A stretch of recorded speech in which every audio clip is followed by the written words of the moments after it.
जब से रमजान का पाक महीना शुरू हुआ है तब से जिले में इफ्तार पार्टी के आयोजन का दौर जारी है। इसी क्रम में आज कटिहार की सबसे बड़ी इफ्तार पार्टी का आयोजन किया गया, जिसमें 2000 से भी अधिक लोगों ने हिस्सा लिया। ये इफ्तार पार्टी शरीफगंज में आयोजित की गई थी।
इस इफ्तार पार्टी के मुख्य आयोजनकर्ता यास्मीन मुखिया एवं उनके परिवार के लोग थे।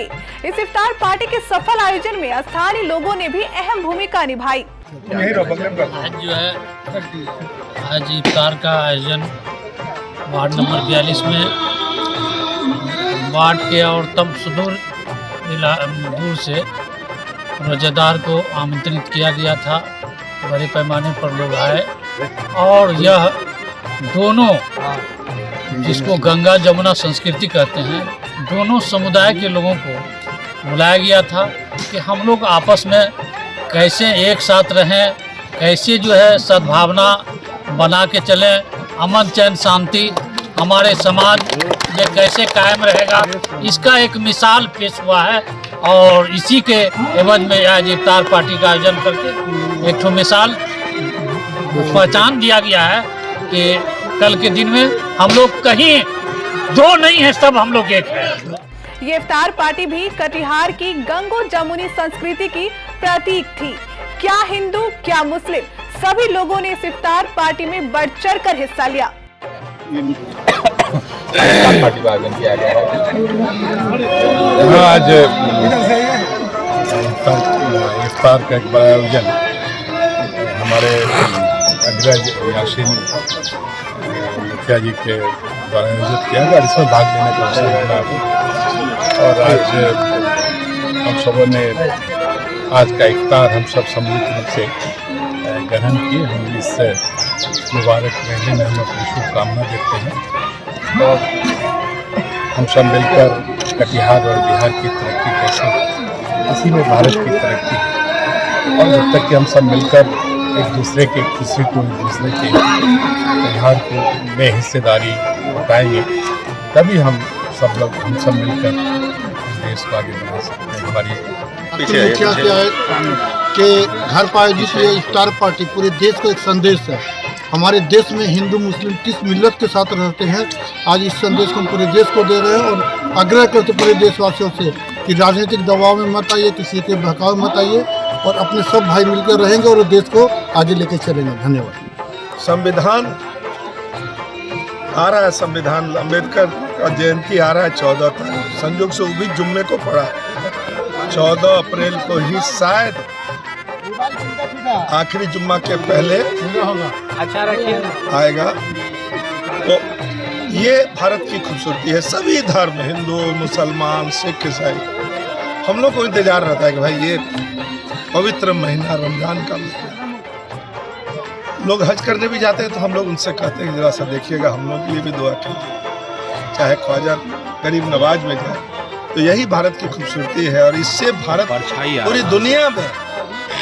पूरी दुनिया में भारत का नाम है कि जब आज़ादी मिली थी और हम लोग सेकुलर देश बना था, तब लोगों ने बहुत सारे दुनिया के बड़े नेताओं ने कहा कि क्या भारत में लोकतंत्र और संविधान जो लागू हुआ है, जो धर्मनिरपेक्षता का जो कंसेप्ट लिया है, क्या ये सफल होगा। आज पूरी दुनिया में भारत में। इन कुछ लोग, हम लोग रस्मी तौर पर नहीं आए, हम लोग हृदय से है कि ये है गंगा जमुनी तहजीब, ये है प्रेम, ये है भाईचारा। पर्व आपका है और हम तपस्या है, 30 दिन की तपस्या है। हम लोग एक दिन भूखे रहते हैं, ज्यादा नवरात्रा में 9 दिन।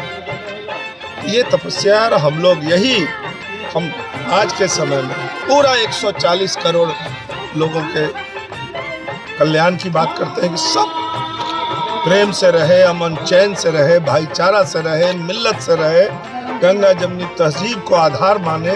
और तभी जहाँ भी किसी भी घर का उदाहरण लीजिए, एक घर में अगर भाइयों में आपस में मतभेद है तो समृद्धि विकास रुक जाता है।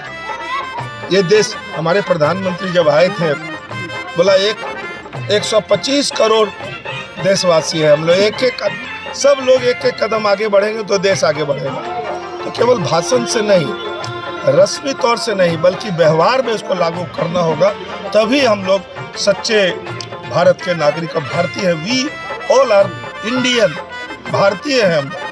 और हम लोग के यहाँ जितनी जाति है, जितना धर्म है, जितनी भाषा है, जितना संप्रदाय है, सब लोग हम लोग इसी में, यही भारत की खूबसूरती है। हम समझते हैं कि आज के दिन यही सब, और पूरा अल्लाह ताला, भगवान, ईश्वर सब इस भारत के लोगों को सुबुद्धि दे और भारत, हम लोग मिलजुल कर भारत को आगे बढ़ाए।